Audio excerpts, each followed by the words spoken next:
जब हम किसी को प्रणाम करते हैं, उन्हें नमस्कार करते हैं या हमें कोई प्रणाम करता है, तो अनायास ही हमारे मुंह से निकलता है खुश रहो, गॉड ब्लेस यू, सदा सुखी रहो।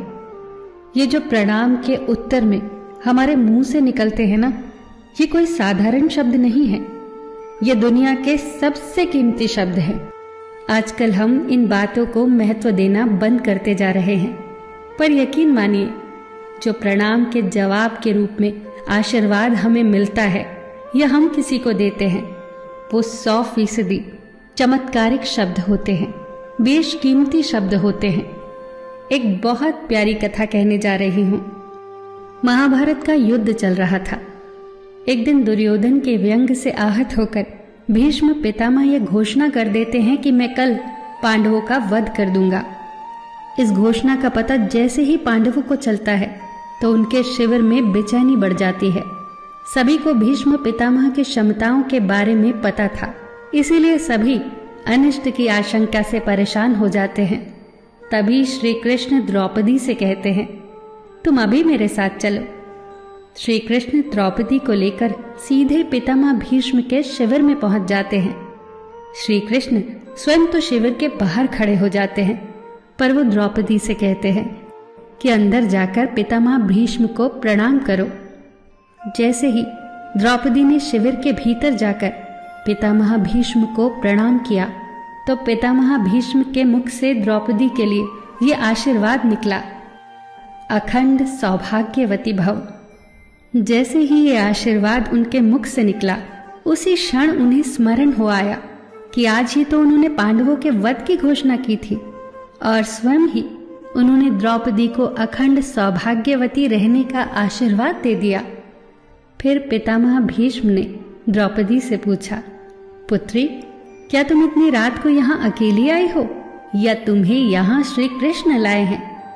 तब द्रौपदी ने कहा, जी पितामह, और वो शिविर के बाहर ही खड़े हैं। शिविर से बाहर निकलकर दोनों ने एक दूसरे को प्रणाम किया और पितामह भीष्म ने कहा, मेरे एक वचन को मेरे ही दूसरे वचन से काटने का काम केवल कृष्ण ही कर सकते हैं। शिविर से वापस लौटते समय श्री कृष्ण ने द्रौपदी से कहा, तुम्हारे एक बार जाकर पितामह को प्रणाम करने से तुम्हारे पतियों को जीवन दान मिल गया है।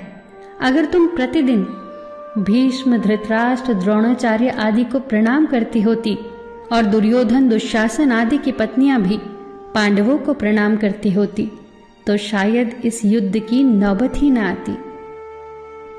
जो हर घर में कलह कलेश का वातावरण रहता है, वो कहीं न कहीं इस बात के मूल से जुड़ा है कि हम संस्कार भूलते जा रहे हैं। हम जाने अनजाने अपने बड़ों की उपेक्षा करने लगे हैं। याद रखना कि हर चीज पैसे से खरीदी नहीं जा सकती, और ये भी याद रखना कि हर बात का जवाब गूगल से नहीं मिलता। उसके लिए बुजुर्गों के पास भी बैठना पड़ता है। शरीर की खुराक के साथ साथ हमारी आत्मा को भी खुराक चाहिए, जो संस्कारों से हमें मिलती है। हम भूलते जा रहे हैं आशीर्वाद के महत्व को। आशीर्वाद एक कवच की तरह होता है, जो हर बाधा से हमारी रक्षा करता है। कितनी सुंदर बात कही है किसी ने। प्रणाम अनुशासन है, प्रणाम शीतलता है, प्रणाम आदर सिखाता है, प्रणाम से सुविचार आते हैं, प्रणाम झुकना सिखाता है, प्रणाम क्रोध मिटाता है, प्रणाम आंसू धो देता है, प्रणाम अहंकार मिटाता है, प्रणाम हमारी संस्कृति है। आप सभी को मेरा सादर प्रणाम। फिर मिलेंगे दोस्तों अगली वीडियो के साथ। तब तक के लिए अपना ख्याल रखना और हमेशा मुस्कुराते रहना।